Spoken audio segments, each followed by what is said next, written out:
Hello ನಮಸ್ಕಾರ ಎಲ್ರಿಗೂ.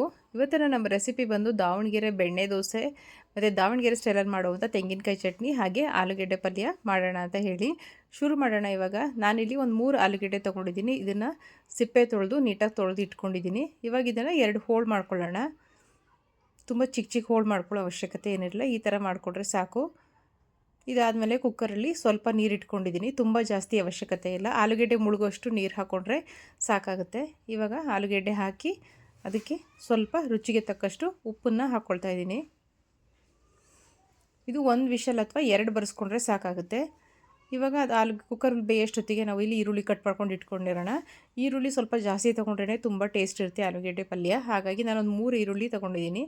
ಈ ಥರ ನಡುವೆ ಉದ್ದುದ್ದಕ್ಕೆ ಕಟ್ ಮಾಡಿಕೊಂಡು ಇಟ್ಕೋಬೇಕು ಇದನ್ನು. ಇವಾಗ ಹಸಿಮೆಣಸಿನ್ಕಾಯಿ ಚಟ್ನಿಗೆ ಎಷ್ಟು ಬೇಕೋ ಅಷ್ಟು ಖಾರಕ್ಕೆ ತಕ್ಕಂತೆ ನಾವು ತೊಗೋಬೋದು. ಆಲೂಗೆಡ್ಡೆ ಪಲ್ಯಕ್ಕೆ ಹಾಕೋ ಅವಶ್ಯಕತೆ ಇಲ್ಲ, ನಿಮಗೆ ಬೇಕೇ ಬೇಕು ಅಂತ ಅನಿಸಿದ್ರೆ ಮಾತ್ರ ನೀವು ಅದನ್ನು ಹಾಕ್ಕೊಳ್ಳಿ. ಆಲೂಗೆಡ್ಡೆ ಬೆಂದಾಗಿದೆ, ಇವಾಗ ನಾನು ಅದನ್ನು ಸೈಡ್ಗೆ ಎತ್ತಿಟ್ಕೊಂಡಿದ್ದೀನಿ. ಇವಾಗ ಅದೇ ನೀರಿಗೆ ನಾನಿಲ್ಲಿ ಈರುಳ್ಳಿ ಮತ್ತು ಹಸಿಮೆಣಸಿನ್ಕಾಯಿ ಎರಡನ್ನೂ ನಾನು ಬೇಯಕ್ಕೆ ಹಾಕೋತಾ ಇದ್ದೀನಿ. ಇದರಲ್ಲಾದ್ರೂ ಬೇಯಿಸ್ಕೋಬೋದು, ಇಲ್ಲಾಂದರೆ ನೀವು ಸಪ್ರೇಟಾಗಿ ಕೂಡ ಬೇರೆ ನೀರಲ್ಲಿ ಕೂಡ ನೀವು ಬೇಯಿಸ್ಕೋಬೋದು. ಇದನ್ನು ಒಂದು 2 ನಿಮಿಷ ಬೇಯಿಸ್ಕೊಂಡು ಎತ್ತಿಟ್ಕೋಬೇಕು. ಇವಾಗ ನೋಡಿ ಬೆಂದಿದೆ ಈರುಳ್ಳಿ ಮತ್ತು ಹಸಿಮೆಣಸಿನ್ಕಾಯಿ ಎರಡನ್ನೂ. ಆಲೂಗೆಡ್ಡೆ ನೀರಲ್ಲೇ ಬೇಯಿಸ್ಕೊಂಡ್ರೆ ತುಂಬ ಟೇಸ್ಟ್ ಚೆನ್ನಾಗಿರುತ್ತೆ ಅಂತ ಹೇಳಿ ಬೇಯಿಸ್ಕೊಂಡಿದ್ದು. ನೋಡಿ ಇದನ್ನು ಸ್ವಲ್ಪ ತಣ್ಣಗಾಗೋಕ್ಕೆ ಬಿಡಬೇಕು. ಆ ಸ್ವಲ್ಪ ತಣ್ಣಗಾಗೋಷ್ಟರೊಳಗಡೆ ಬೇಯ್ದಿರುವಂಥ ಆಲೂಗೆಡ್ಡೆನ ಸ್ಮ್ಯಾಶ್ ಮಾಡ್ಕೋಬೇಕು ನೀಟಾಗಿ. ಮಾಡ್ಕೊಂಡಾಗಿದೆ. ಇವಾಗ 1-2 ಹಸಿಮೆಣಸಿನ್ಕಾಯಿ ಹಾಕ್ಕೋತಾ ಇದ್ದೀನಿ. ಆ್ಯಕ್ಚುಲಿ ದಾವಣಗೆರೆ ಕಡೆ ಹಾಕಲ್ಲ, ಬಟ್ ನಮಗೆ ಸ್ವಲ್ಪ ಲೈಟಾಗಿ ಮೈಲ್ಡಾಗಿ ಖಾರ ಬೇಕು ಅಂತು, ಹಾಗಾಗಿ ನಾನು 1-2-3 ಹಸಿಮೆಣಸಿನ್ಕಾಯಿನ ಕೈಯಲ್ಲೇ ಕಿವುಚಿ ಹಾಕ್ಬಿಟ್ಟು ಇವಾಗ ಸ್ಮ್ಯಾಶರಲ್ಲಿ ತುಂಬ ಬಿಸಿ ಇರೋದ್ರಿಂದ ನಾನು ಇದರಲ್ಲಿ ಮಿಕ್ಸ್ ಮಾಡ್ಕೊತಾ ಇದ್ದೀನಿ.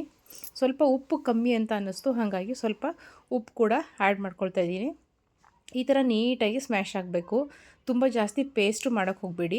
ಚಟ್ನಿಗೆ ತೆಂಗಿನಕಾಯಿ, 1 ಲವಂಗ, 1 ಏಲಕ್ಕಿ ಮತ್ತು ಮೊದಲೇ ಬೇಯಿಸ್ಕೊಂಡಿರುವಂಥ ಹಸಿಮೆಣಸಿನ್ಕಾಯಿ ತೊಗೊಂಡಿದ್ದೀನಿ.